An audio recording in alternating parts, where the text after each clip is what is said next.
Hello, welcome to the Bigger Truth Podcast. I am Scott McMahon, and I have been looking forward to this all week. I'm going to bring on our guest in just a second. First, I just want to welcome you from whatever platform you are on. We are live right now on YouTube, Rumble, Facebook, X, and I think that's it. And yeah, those four. And I'll be putting this on the Substack later. My Substack is biggertruth.substack.com, and you can subscribe for free or paid. And I would very much appreciate if you would consider becoming a paid subscriber. That is my primary source of income, as I am doing journalistic work full time across the country and studying. My focus has been the causes of division within the party. And so with that, this is, I think this is a really important episode, and because I have Alexandria Taylor, and Alexandria ran for U.S. Senate in Michigan and Michigan Supreme Court. And, I think that ideologically in terms of the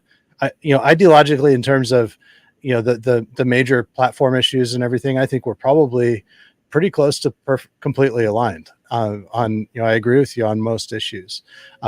Where I think we've had some disagreement is really more along the lines of allegiances within the party and alliances within the party.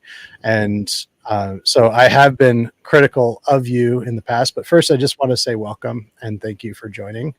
Yes, thank you so much for having me. I've been looking forward to coming on as well. So it's great to be here. Great.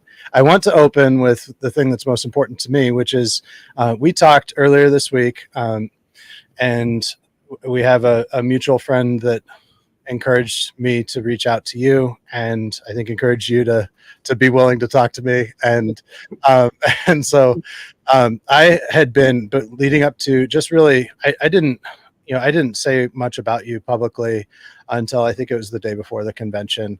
Right. And there was, I said that you were a former Democrat, which you are. And, but I did get one thing wrong, which was I had heard from a source that has been a reliable source for me that you were on either the state or the Democrat Party in Michigan. You were either on the state executive committee or state committee or something like that as recently as 2023. And I did not verify that. Frankly, there just wasn't time because I posted this just the night before.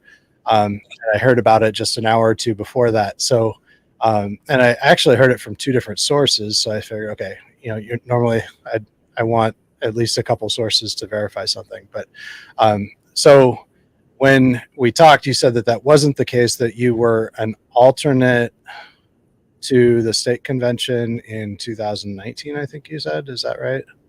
2018. So alternate to state central, I think is things Right. were named differently over there than over here, but I was an alternate to state committee. Mm-hmm. Yeah. So just I just wanted to apologize to you publicly for making that error and saying that. So I'm sorry.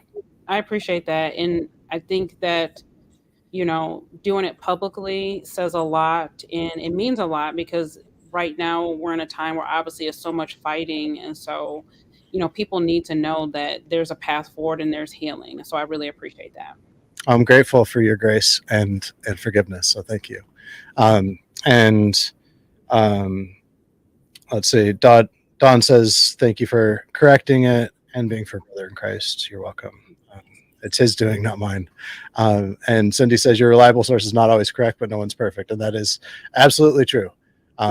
So nobody's perfect and there's only one perfect man who has ever lived. Right. But what I really want to focus on, and where I was encouraged when we talked, was in talking about, and I think a good place to start might be where we might even end up, which is, where do we go from here, and how do we win in November? And you mentioned that, so you're in the 13th district. You're the vice chair of the 13th district. Yes. Which is it's in Wayne County in the Detroit area. Right. So we have all of Detroit. Okay. Yeah. And and you indicated that you feel that at least the people that you see within the party, that there's a high degree of demoralization. Uh, Right. Go ahead. Right. So just following convention and just even with some messages that I received, it appeared that morale was very low, as if almost people had given up. And at that point, it just started praying about it because at the end of the day, like we have a presidential race to win and we have to get Trump across that finish line. And to me, it's not even political, it's spiritual. And I've been saying that since day one of even when I was running for Senate. Like this is a spiritual battle. And I believe that God has chosen President Trump, and I've said this. I believe he's like Cyrus in the Bible, and it said that God called him to subdue nations, and I believe that is what God is calling President Trump to do. But with that being said, just like with any battle, we know that it's going to be hard fought, and so following convention, I'm just noticing just this low morale. People not really wanting to be involved, and it just made me think like, what can I do? Yes, I didn't prevail, but at the end of the day, there's still a battle to be won, and so it's not about me. We have to get President Trump in that win. And right now, from the poll that I saw on Fox, President Trump is polling behind Kamala in Michigan.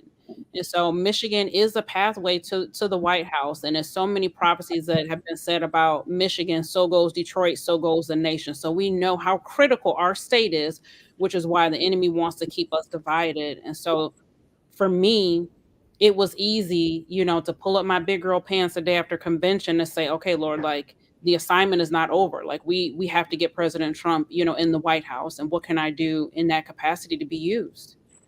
Right, right.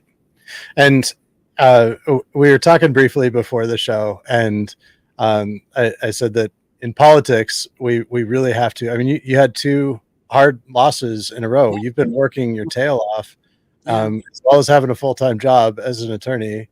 Yes. You've been working really hard trying to get elected, and you know one loss in the Senate, and then the loss at the state convention. Yeah. Uh, and then I talked to you less than a week after that, and or about a week after that, and then and here you are, and you're talking about getting out and helping get out the vote and knocking on Yeah. doors, and helping, especially in Detroit. I think that I personally see in Michigan two opportunities that are kind of the biggest opportunities that we have as Republicans, for Trump and for down ballot Republicans. One is talking to people in inner city Detroit, Right. and the other is a large group of people within the Republican Party who have been convinced that the machines are responsible for election fraud, and so there's no hope in even voting. And these are people who we don't need to persuade that they should vote for Trump, because they already like Trump uh, to varying degrees. But persuading them to vote for down ballot Republicans, and also that their vote actually matters, that their Yeah. vote actually does count, it does matter, and it's really important that they do vote. So I think that those two groups are really the biggest opportunities, the easiest opportunities that we have. And I wonder if you'd like to talk about that, especially in Detroit, because that's where you are. What is the opportunity there, and how? What are you doing? What are others doing? And how can we support you? So we have an opportunity to talk about kitchen table politics. And that's something that, primarily it seems like the left has, tried to market themselves as more kitchen table issues. But really, we have the opportunity to do that because we're in a time where people cannot afford to buy groceries, gas, mortgage interest rates look like credit card interest rates. And so this is the perfect opportunity because these issues are affecting everyone.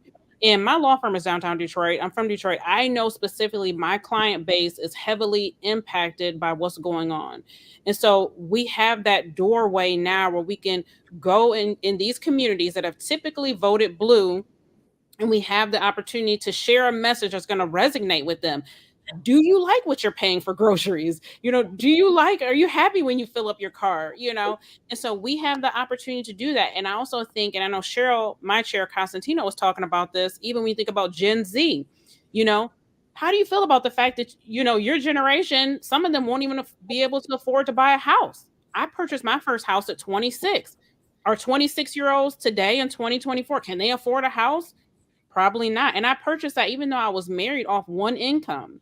And that's pretty much unheard of now, like purchasing a house off one income. And so this is a time where we could share this message and it will resonate with these groups. It's like, stop voting for the same people. And so what we're doing in the 13th is we're focusing on GOTV efforts. And so going in churches and doing those things and block parties. And so that's what we're doing, and that's what we talked about yesterday. So we're kind of gearing up and doing that because we only have 3 weeks, I think, until absentees drop. Maybe not even that. Today is September 4th.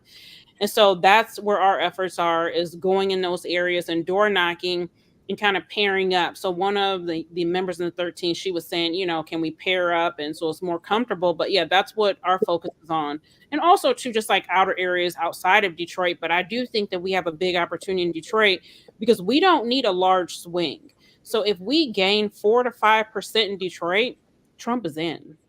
Trump, Rogers, they're in. So this is not insurmountable. We can do this. Like, we can actually, convince them to not vote straight ticket and to cross over.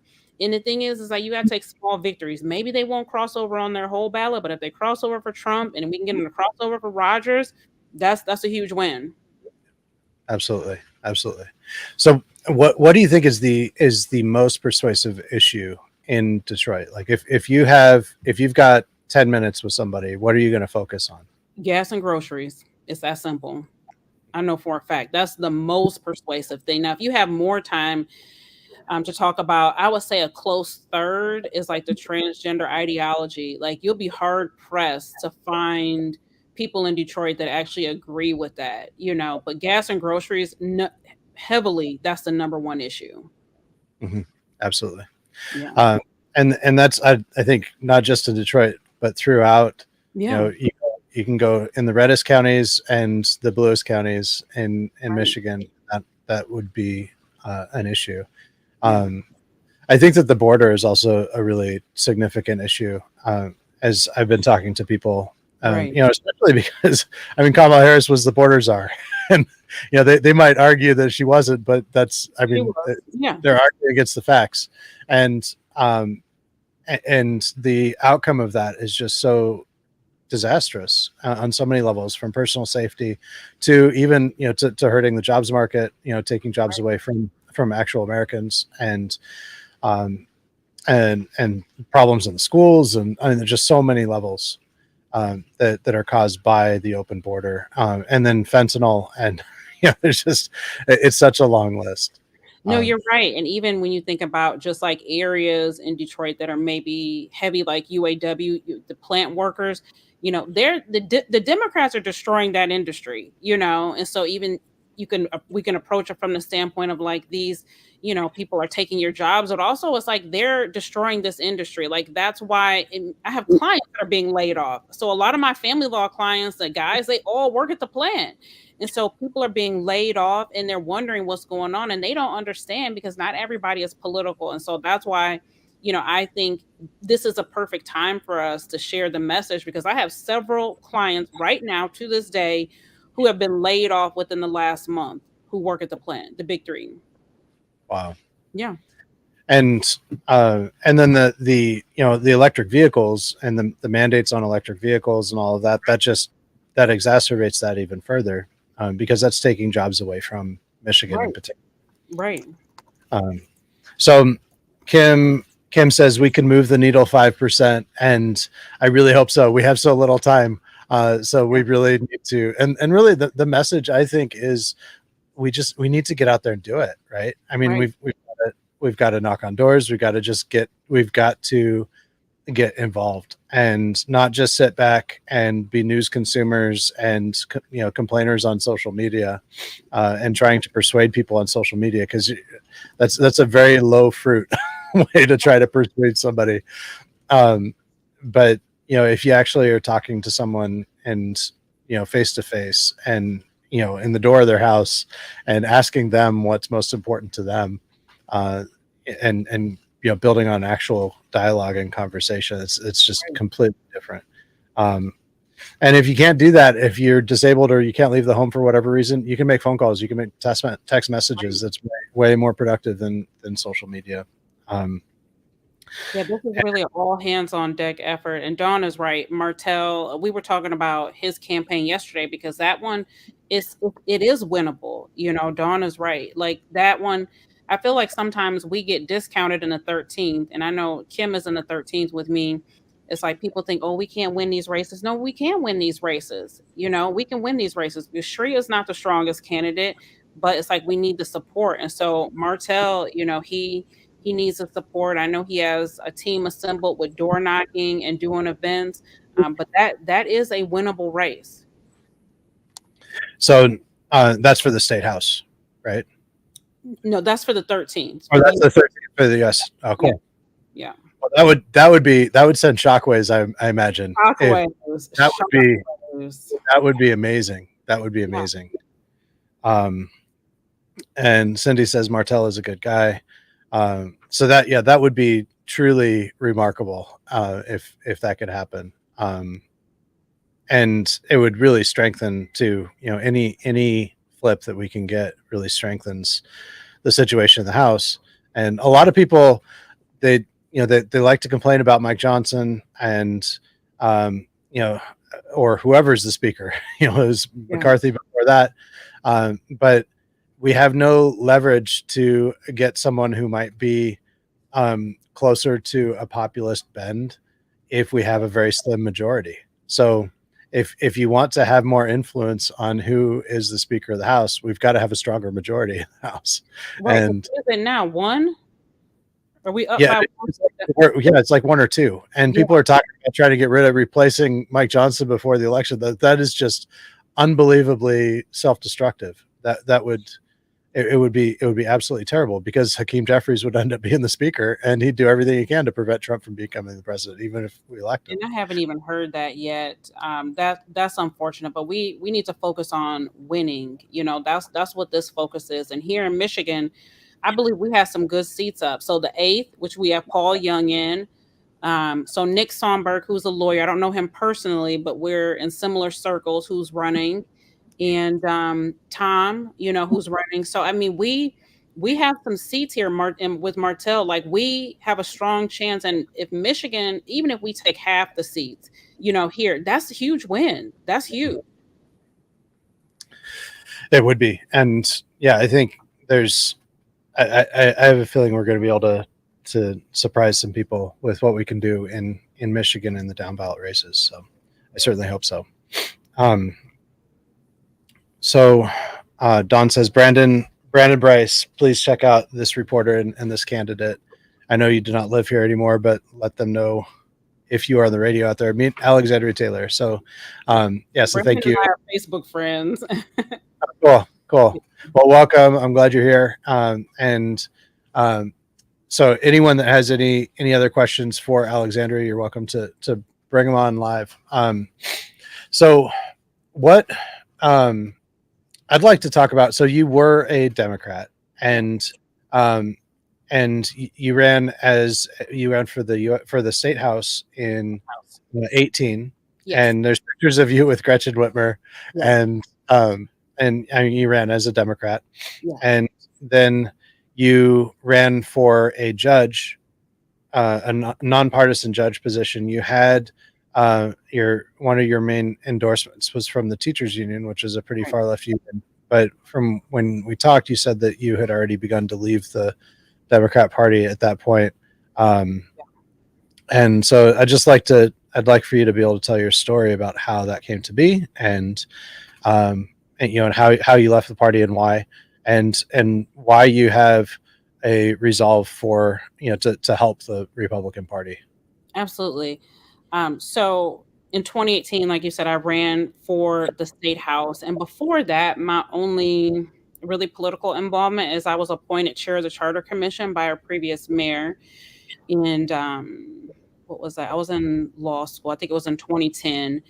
And but that was the first position in 2018 that I actually ran for, being kind of entrenched in the party. So I lost. And then it was after the primary where I was advised, get more involved. So it was then that I was voted on when we had our August, when we had the August convention, that I was an alternate, and then I was on a slate. But I wasn't on the EC like what I do now with Cheryl. I was on like a different type of slate.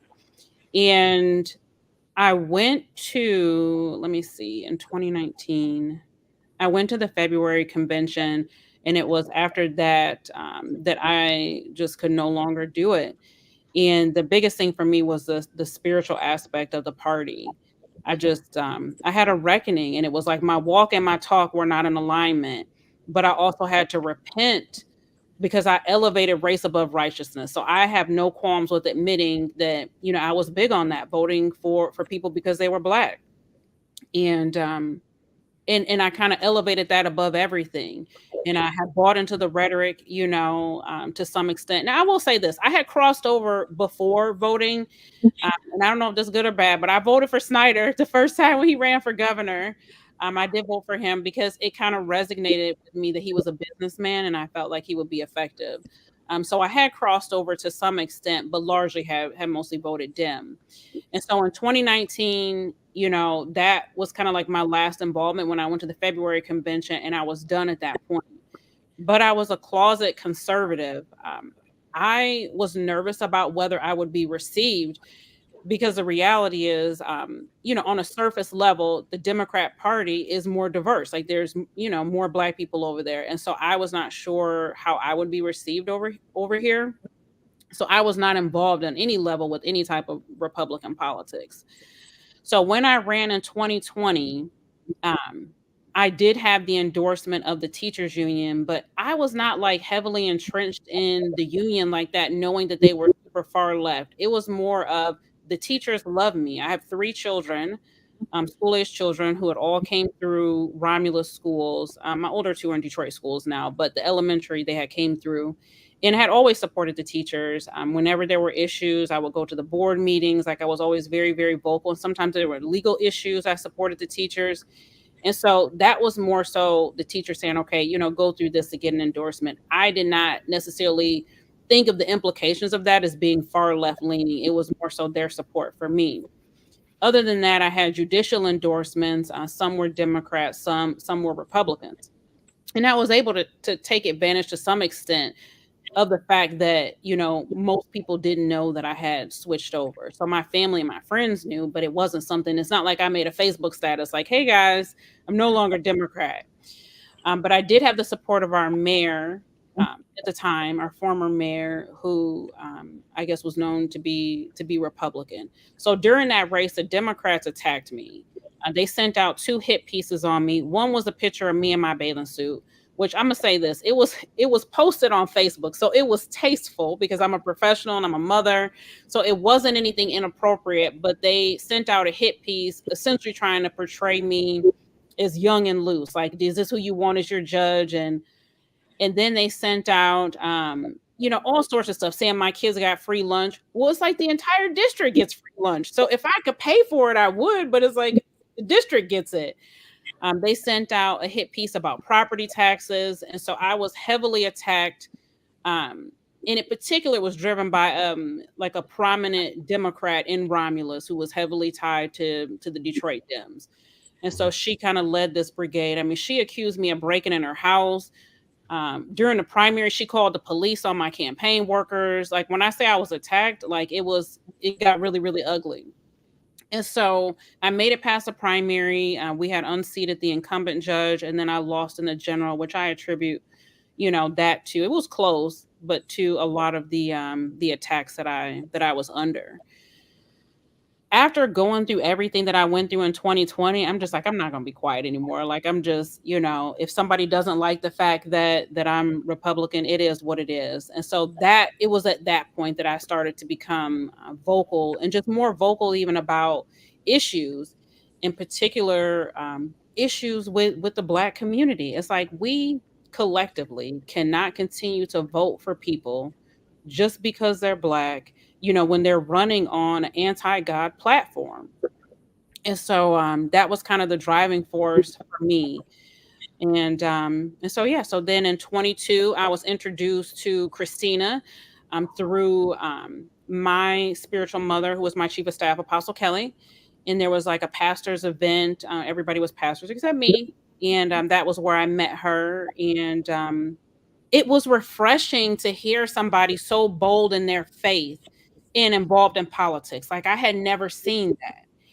And so, so I became involved, helping out her campaign. And then obviously I represented her with the lawsuit in Detroit, volunteered on Tutor, did stuff for Tutor's campaign out this way, supported Matt DePerno as well in his race for AG.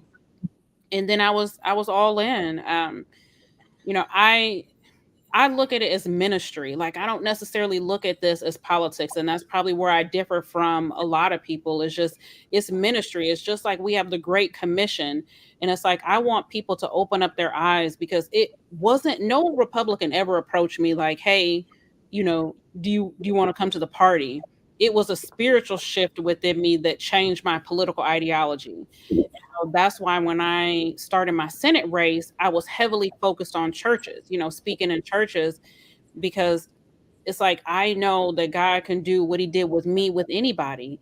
And it's like when he opened up my eyes, it was no turning back. And so that's why I'm so passionate about going in churches and particularly bridging the gap with the Black community, getting them to realize like when you vote Democrat, you're voting against your interest. And even learning the history, like I never knew the history, but when I read and when I learned everything, it was mind blowing. The fact that the Democrat Party destroyed the Black family, and I firmly believe that with the policies of Lyndon B. Johnson, and essentially, and I see this because I practice family law, so I see this every day professionally. The Democrats replaced Black fathers with the government. And so today in Michigan, 71% of Black children are born to single mothers. And so that's the Democrat Party. And so I seek to educate, because it's like the Democrat Party, really, they want to destroy the nuclear family, but it's like they started this to me in the Black community. And it's like, this is what you're voting for. The Democrat Party is a party of the KKK. It's like, this is what you're voting for. You got Margaret Sanger out here. We're going to be extinct, the Black community, through abortion. You got this lady who really, she thought Black people were nothing. It's like she wanted to destroy, make us extinct. And they put this agenda through with abortion, and Black people disproportionately, Black women abort their babies. So all of these things, when God opened my eyes and revealed it and I received that truth, I couldn't turn back. And so it never was about the party to me. It was about just getting people to open up their eyes and see this agenda, that agenda that is operating behind the Democrat Party. Right. Absolutely. Yeah. So Sophie's Choice says, blessings upon you, Alexander, for sharing your truth and bravery. And Warren Carpenter, thank you for joining us. He says she will be a positive force for the party. Great to hear about her working with Martell. And William Lonsbury says, thank you for joining us, William. He says there is a large push to door knock in Detroit that's in need of some serious funding, 100,000. Right now, there is a movement to get behind and win in Detroit. And that's, that is true. So if anybody that is interested in that, you can contact me directly. You can DM me and I can connect you with, because I know some of the people involved in that, or William, if you know William. And is there an organization that you're working with right now, Alexandria? So I've done some stuff with Blexit, with churches and whatnot, but I would like to collaborate more because those organizations have funding. And so kind of like, what William was saying, it's like money is needed to put these efforts forth. Like we need, some money. And so I would like to collaborate definitely with more so with Blexit and Turning Point, but any organization. And the other thing too, it's my shameless plug, but I want a Trump office in Detroit, and I will personally volunteer to spearhead it. It's like, I don't want it in Grosse Pointe. I don't want it in Livonia. I want it directly downtown Detroit because I want to send a message like we're not running. We're here. And I guarantee that we open something downtown, you would have people coming out from all over, but that's what I want. I want a Trump office downtown Detroit. Well, I think that there's people listening who could help potentially to make that happen. So yes. Yeah, so I think that would be awesome. And let's see, there was another. Cindy says, thank you for sticking with the battle. Dawn had a question. Are you going to run for another office? Have you even begun to think about that yet? I mean, at some point, but right now, my sole focus is on winning Michigan for President Trump and then working, door knocking, with any candidates I can, helping them in any way that I can. Like, my mission right now is to serve. And I believe, at some point, God will open a door, but it's not my main focus. Mm-hmm. Which is good. And, we, one thing, that I wrote a piece a couple weeks ago about the Democrat Party and how their bylaws are structured differently from the Republican Party. And you've had some experience with that too, now that you're on the executive committee. Right. And what I wrote is that the biggest difference is that in the Democrat Party, the precinct delegates do not have rights. They have responsibilities, not rights. It's not, this is, and it shouldn't be viewed this way in the Republican Party either. The precinct delegate is not an elected official. It may be on the ballot, and so I understand why it's confusing to people, but Right. it's not an elected official. It is purely a party position, and you're not representing your constituents. This isn't a thing where you're representing your constituents. You're actually supporting the party if you choose to actually do what the party requires of you, which is to get to know your precinct and know which doors are Republicans, know which ones are Democrats, know which ones are independents, know which ones vote are likely voters and unlikely voters, and that you help on the precinct level to with the operations and with the data and everything else in order to elect Republicans. That's what the precinct delegate position is really for. It should not even be viewed as a voting position or a position of power, because it's not what it's about. It's about helping Republicans to get elected. But I'm really curious about your experience, especially within the Democrat Party.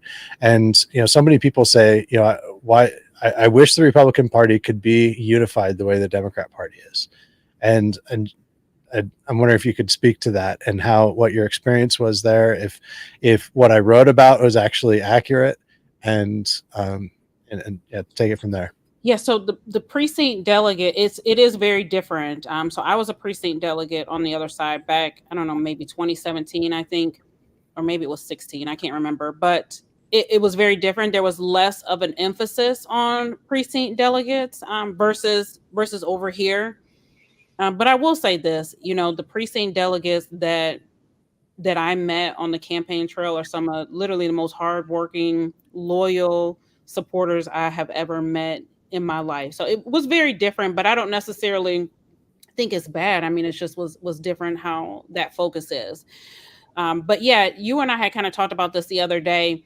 The the factions that you see over here and like the infighting, I had never experienced that over there.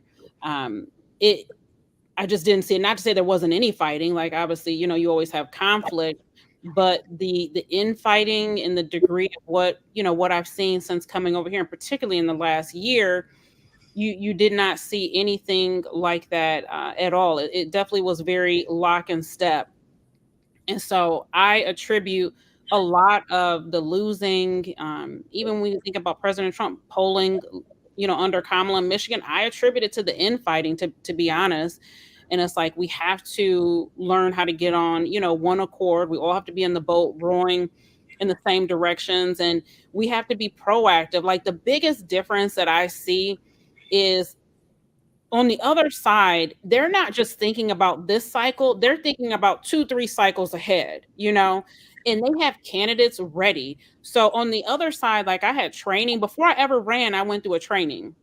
And I think it was with Michigan United. And so the structure, they structure themselves more like a power base. Whereas over here, I kind of feel like we're always behind. Like we're always like, I'll give you a perfect example. The 2 House seats that we had a special election for. It's like, just like, okay, who's going to run? Over there, they had people ready, so a seat opened up, you already had somebody who was ready to run for that, who was already trained and knew what to do, door knocking, all of that. And so those are some of the biggest differences. And it's like we have to position ourselves to win. And I know Warren and I were talking about this other day, like door knocking training, because let's be honest, door knocking is very awkward. You're going up to a stranger's door, you know, and I don't know about you, but I don't like going up to strangers' door. I don't like anyone even coming to my door. So, you know, training on that, like how do you do this? How can we be effective? The messaging, and you know, now that we're talking about messages, let me go back to something really quick. You know, I got ate up about that picture with me and Gretchen in 2018. Okay, Gretchen was not governor then. We were both running, but let me just say this: the thing that we need to focus on is that the type of candidates that we're running. And I'll say this: when I first met Gretchen, the reason, who knew that she was going to be this crazy lady she is now? But the reason that I liked her in 2018 as a person is I met her. It was an event on the west side of Detroit. It was all black people there. She was not in that room clutching her purse. You know, she was personable, she was relaxed. We had a whole conversation. You know, she talked about losing her mom. My parents died in 2018. I lost my mom from cancer. So we talked about that. We talked about being in a blended marriage. You know, so she was very personable. And so I look at, you know, the things that I learned over there, and my goal is to bring them over here and to perfect them, because we could do it better, because we're on the right side, literally and figuratively. So anything they could do, we could do better. And part of that is running better candidates, better messaging, training, having a stockpile of candidates and people to run for these races. And that's something, you know, that I would like to focus on. Like as an employer, I feel like I'm good at training. I'm a, you know, law school professor. I mentor a lot of lawyers. Like this is one of my strengths. And that's something that I want to focus on, is like making us stronger as a unit, but also making us stronger so we can actually win races and have candidates that have a high likelihood of making it across the finish line. Absolutely. And you're exactly right. In every state that I've looked at, the most successful counties, districts, and state parties are where there's the most emphasis on delegate education. Yeah. Yeah. And what happened here in starting in 2021 was that there was an organization that started up called Michigan Precinct First that was focused. They initially said that they were focused on educating delegates, but really it became more of an indoctrination type thing where they were only providing a certain point of view within the party, and they used all their Telegram channels and everything else to box out anybody that asked challenging questions or challenged the narratives that they were putting forward. And that kind of gatekeeper activity needs to be completely eradicated from the party, because you can't. We have to have an open dialogue in order. We have to be free. I mean, if the First Amendment is not heavily defended within the party, how can we defend it outside of the party? You know, Right. it's ridiculous. And that's one of the first things that they're doing, this movement that's happening nationwide. They are doing it nationwide, and the you know we have to be free. We have to have conversations like what we're having right now, Right. and we've got to do that within the party. And so I'm hopeful that we can actually start coming together and actually listening to each other. And and I do understand, because there are a lot of people who left the Democrat Party Right. and they got involved in the Republican Party, and as they did, they got involved on the wrong side. And so it does look like, and especially I've seen that there are some in Kalamazoo and elsewhere who were recently Democrats, more recently even than you, and they are their main motivation seems to be to take over and tear down the party and kick out all the rhinos and get rid of all the talent and treasure from the party. And so I understand why someone, and this might be, an objection that you've had to face, was, that there's just a lot of distrust because you did leave the Democrat Party. Yeah. And I completely identify with that distrust. But to me, you prove yourself when you're working even outside of a campaign. You're not like what you were just asked, if you're going to run for another race, another position, another office. And you said, no, I just want to help Trump and other Republicans to win. Yeah. And And that's the thing in the Democrat Party, the way that they actually raise them up and they have all these candidates ready to go is because they train them, they get them out knocking on doors. That's where everything starts, is with knocking on doors. Yeah. And that's not happening in our party right now. And it's not happening in the same way. I mean, there certainly is door knocking, but not in the same way, not with the same intentionality and level of priority. And so, I think if we started with that, everybody that I've ever met who's knocked on at least 10,000 doors, they have a very realistic and measured and sane approach to the party and what it takes to win an election. And if every elected official had knocked on 10,000 doors before they ever ran for office, they'd be more successful. They'd know what they're getting themselves into, and and they would have built that trust. So. Yeah. No, you're 100% right. So let me tell you this. In 2020, when I ran for 34th District Court Judge, we knocked 20,000 doors in a pandemic. 20,000 doors. Doors make all the difference. But again, that was the training that I had received, and that's why when I was talking to Warren, and I know he was on board with this, is we got to train people on doors, because the ground game, there's no way around it. Like, obviously for statewide, for Rogers, like, you're not knocking doors, but for these local races, it's the doors.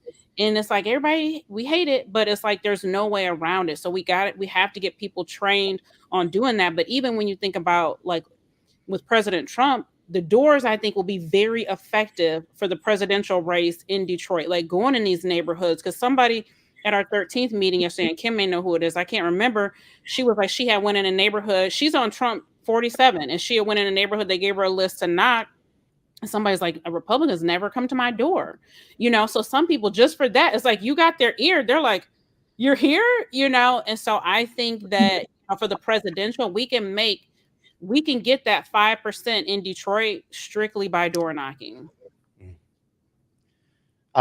Yeah, and so we need. I imagine we need more volunteers. There is the organization that William Lonsberry was talking about earlier. I was told by the person that runs it that they're trying to kind of keep it somewhat quiet for now. But so I don't want to. Maybe in the future, if he's ready, then I can bring him on the show or somebody to talk about that. But I'd like to connect you, Alexandria, with him. Yeah. And Left of Sutter has a question. Can Alexandria speak to the money misused by Christina Karamo? So I know nothing about that. That is not something that I'm familiar with, but I just want to say, for the record, Christina is a friend. And so I understand some people may have different views and feelings, but she's my friend. Mm-hmm. And that's fair enough. And I'd also say that I know that Pete Hoekstra was very careful to say, this is we haven't proven this yet. We're still the investigation's still ongoing. I'm going to take a 30-second break. I have to get my daughter off the bus. Sorry. Okay. So, and Alexandria is working from home, so she's at her home office. So, I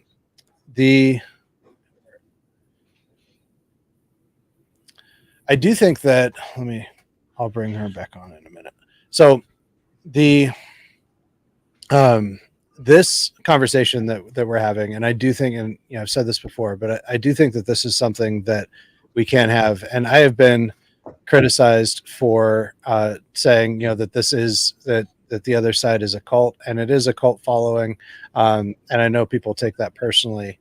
And if you are watching and you've taken that personally, well, I don't know. I think the best thing we can do is get away from the gatekeepers, and I'm hopeful that we can do that, and that we can all really come together. And I think that, welcome back, Alexandria. I think that Pete Hoekstra actually provided an example for that at the state convention on a week and a half ago during his speech. I mean, he was booed so loud that nobody could even hear him for the first 20 seconds or so of his speech.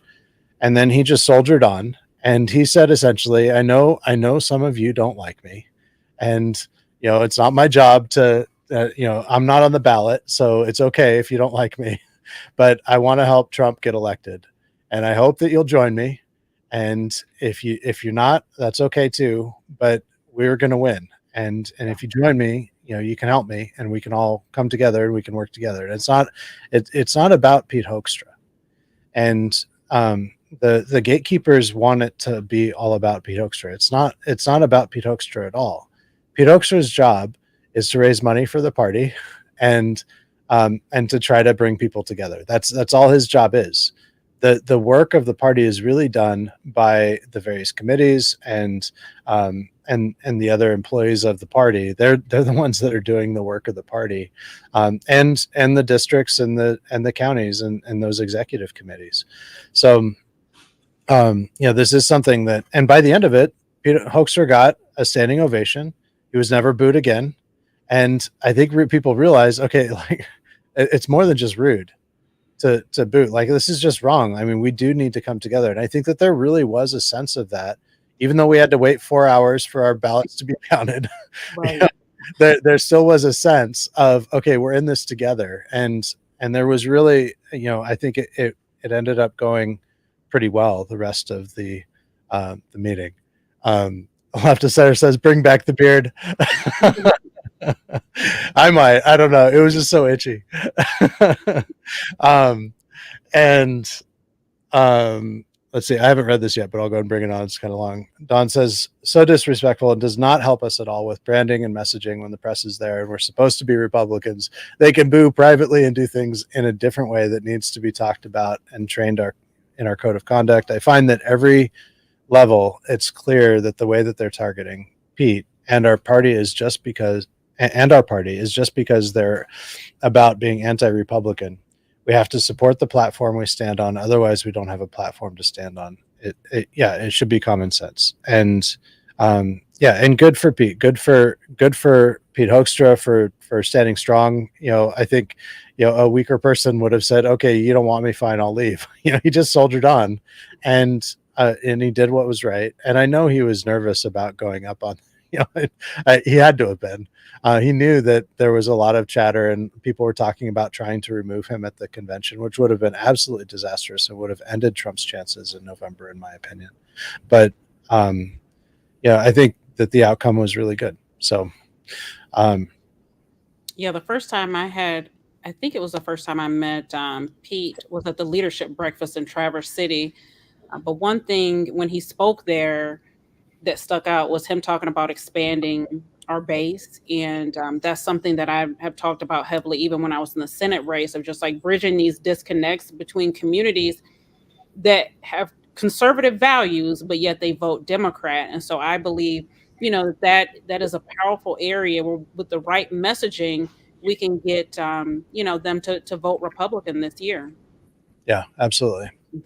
There's one other thing that I'd like to talk about briefly, which is a poll that I saw this morning that showed that in Michigan, 72% of Republicans who plan to vote for Trump plan to also vote for Mike Rogers. That means that 28% either are undecided of Trump voters are either undecided or plan not to vote for Rogers, or plan to vote for Slotkin. So either they don't know what they're going to do yet, they're going to leave it blank, or they're going to vote for the Democrat. And that is just, to me, it's unbelievable. I mean, it's so self-destructive, and it's also really destructive towards Trump. I mean, if Trump gets in office, we need to have a Senate majority so that will approve his judicial appointments. That's the most important function. As you know, I mean, you were running for Senate. Yes. Yeah. Well, and then as a practicing attorney, I'm licensed in federal court too. So it's like I've practiced in front of these federal appointees. But obviously we talked about, I took a lot of heat when I supported Rogers when I exited the Senate race, but it was the same idea. It's that Democrats, what they come lock and step. So even when they have a crowded field, like back when the 13th seat became open and you had, I don't know, 10 people running for it. But when what's her name, Rashida, made it past the primary, they lock and step supported her. And so we have to do the same thing. There's strength in that. Okay, you're sad you lost, wipe your tears, put your big girl pants on and then support the person. And so for me, because President Trump was so heavily behind him, I'm just like, look, it's either him or if it's not him, it's Slotkin. And Slotkin, we know, is the epitome of just extreme left leaning liberal policies. And despite how the media tries to portray her as moderate, she was voting with Biden. And so it was a no brainer to support him, before exiting that race, because I technically couldn't endorse him as a judicial candidate.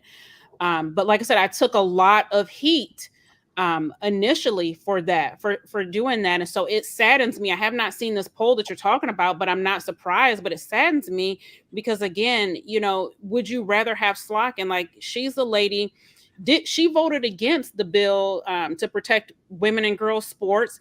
She wants to they don't want a waiting period on abortion, but they want a waiting period for you to purchase a gun. And that was something she sponsored. And so it's like she's evil and she's wicked. And so it's like this is the part where we have to come together. And Trump is very clear, like Rogers is his guy. And I know, things may have happened in the past, but things happen in my past, so we have to give people a chance and be forgiven and willing to move on, which is why for me, it's like, okay, Trump is trusting him and he's saying that's who we need in that Senate seat. That's who I'm going to support. And that's who I'm still supporting. Yeah, that's excellent.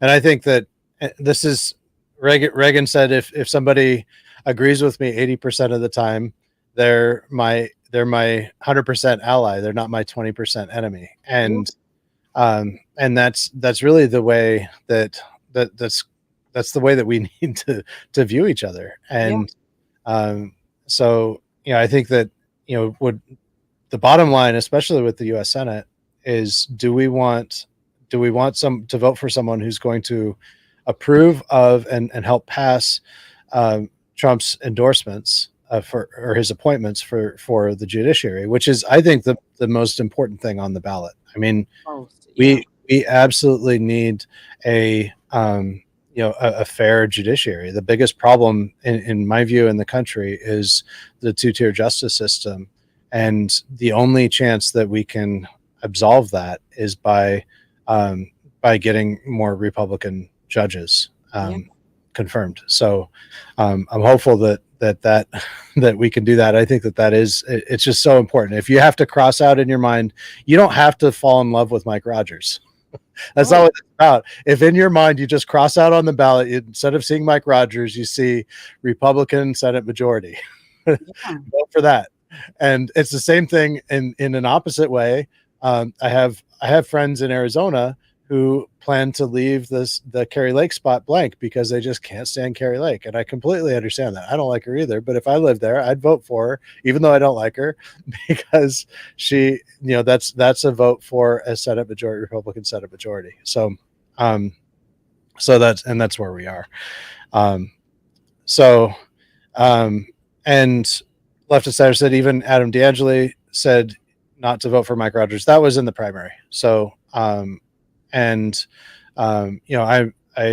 talked to him since then, and that's he definitely plans to vote for Mike Rogers. I mean, and that we have our battles in the primary, and then as Republicans, we need to come together. And we have a lot less time in politics to do that than we might in personal life. We can stew on our grievances a lot longer in personal life if we choose to, but in politics, if we want to be successful, we've got to act quickly. William says, Alexandria says she is Christina Karamo's friend and once Christina's attorney. That said, what do you say about the fact that Christina used her good nature and your good nature and created a major disruption over the credentials is what he said. Right, at the convention. I mean, I was saddened by by what happened. And so I do want to say I wasn't on the floor because that was literally minutes before I was nominated. And so I did not go down there. So I only saw her when we initially met at the door. And then obviously I was called and alerted to what was going on. But more importantly, I'm saddened by the fact that the left media, gets another opportunity to portray us as a certain way in the party. And the thing is that we have to stop giving the Democrats free layups. So we gave them a free layup, and they, because they like running on race narrative, and that's what I feel like they did with that story. Like, was shocked by how fast it went national, to be honest. Where it was literally on every news platform, and that's how they're portraying us, because at the end of the day, that narrative hurts President Trump because he needs to gain a foothold in the black community. And so, to me, I would have liked if that situation was avoided, because again, that's how it's playing out, and that's how the Dems are using it, because we know Kamala is running heavily on identity politics, very heavily. And so they love seeing something like that, because they like to be able to say, look at the Republicans, look at what they're doing. She's a black woman. And so I just feel like we need to be more strategic, and we need to stop giving them these opportunities, and these opening these doors that we know they're going to take and run with. And so it happened, and there's nothing we could do about it. I gave her the all access pass, and she I never even saw her. She didn't even never even had a chance to come get her shirt or come get literature or anything before everything happened. But we have to move forward at this point, and like I said, stop giving the Dems opportunities to play us like that on live TV. Mm-hmm. Yeah. And yeah, it's really unfortunate that that is what everybody remembers of the convention, because Right. what I remember is for everything from Pete Hoekstra's standing ovation onward was a collaborative process. And Yeah. we had the people who wanted to try to suspend the rules in order to try to have a chance at taking out Pete Hoekstra. They were allowed to speak. They were allowed to present their motions. They were allowed to put everything, all their arguments forward. And the body clearly made a decision to move forward and to come together. And I thought that was awesome. So, um, Yeah, that was my first nominating convention, and it was a long day. But I remember just all the amazing people that I met, just the love and support that was shown to me. I will never forget. And so that's the Republican Party that I know, not what the media tries to portray. Like, all the people that embraced me. I mean, I had so many people after my speech who came up to me and was like, I wasn't even going to vote for you until your speech. And so that is something I will never forget. that's awesome. That's really great. It's good to hear that.